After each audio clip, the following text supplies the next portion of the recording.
Oxalates కొన్ని రకాల ఆరోగ్య సమస్యలను సృష్టిస్తుందన్న విషయం మనకు తెలిసిందే. కానీ మన శరీరంలో ఆక్సలేట్స్ స్థాయిలు ఏ విధంగా ఉన్నాయన్న విషయాన్ని తెలుసుకునేందుకు ఏదైనా పరీక్ష ఉందా? ఒకవేళ ఆక్సలేట్స్ స్థాయిలు ఎక్కువగా ఉన్నట్లయితే వాటిని తగ్గించుకునే మార్గాలు ఏమిటనే వివరాల గురించి ఇప్పుడు తెలుసుకుందాం. ప్రస్తుతానికైతే శరీరంలో ఆక్సలేట్స్ ఏ స్థాయిలో ఉన్నాయన్న వివరాలని తెలుసుకోవడానికి ఎటువంటి ప్రత్యేకమైన పరీక్షలు అంటూ ఏమీ అందుబాటులో లేవు. ఎందుకంటే ఈ ఆక్సలేట్స్ ఒక రూపంలో ఉండకుండా రకరకాల రూపాలలో ఎప్పటికప్పుడు మార్చుకుంటూ నానో పార్టికల్స్ లా శరీరం అంతా తిరుగుతూ ఉండడం వల్ల వీటి లెవెల్స్ తెలుసుకోవడం చాలా కష్టసాధ్యమైన అంశం అన్న విషయాన్ని మనం తెలుసుకోవాలి. ఈ ఆక్సలేట్స్ కొన్ని సందర్భాల్లో కిడ్నీలో ఉండి కూడా యూరిన్ ద్వారా బయటకు వెళ్ళకపోవచ్చు. అందుకే ఈ ఆక్సలేట్స్ ని కేవలం ఒక టెస్ట్ ద్వారా తెలుసుకోవడం సాధ్యం కాదన్న విషయాన్ని మనం గ్రహించాల్సిన అవసరం ఉంది. అలాగే శరీరంలో ఉన్నటువంటి ఆక్సలేట్స్ లెవెల్స్ ను తగ్గించుకునే ప్రక్రియను ఆక్సలేట్ డంపింగ్ అంటూ ఉంటాం. సాధారణంగా మన శరీరం మలమూత్రాల ద్వారా ఒక రోజులో 40 నుంచి 50 మిల్లీగ్రాముల ఆక్సలేట్ ను బయటకు పంపించే అవకాశం అయితే ఉంటుంది. ఇవి కాకుండా అదనపు ఆక్సలేట్ ను బయటకు పంపించే ప్రక్రియని ఆక్సలేట్ డంపింగ్ అంటూ ఉంటాం. ఇందులో భాగంగా కొన్ని సులభమైనటువంటి రెమెడీస్ ద్వారా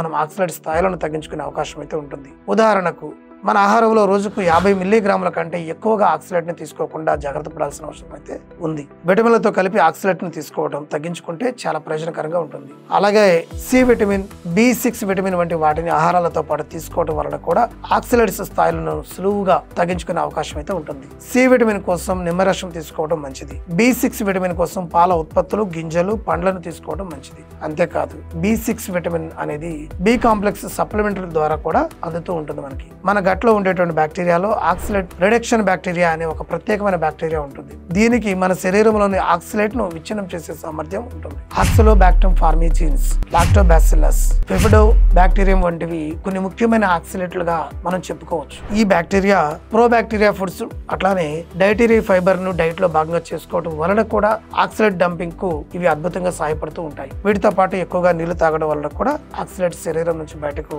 ఫ్లష్ అవడం అనేది జరుగుతూ ఉంటుంది. ఇవే కాకుండా ఉడకబెట్టినటువంటి కూరగాయలను తినడం వల్ల కూడా మన శరీరంలో దాదాపుగా 80% ఆక్సలేట్ తగ్గే అవకాశం అయితే ఉంటుందని కొన్ని పరిశోధనలు తెలుపుతున్నాయి. ఈ విధంగా ఆక్సలేట్ ను రెగ్యులేట్ చేసుకోగలిగితే చాలు మన ఆరోగ్యం మన చేతుల్లోనే ఉంటుందన్న విషయాన్ని గ్రహించాల్సిన అవసరం ఉంది. Thank you.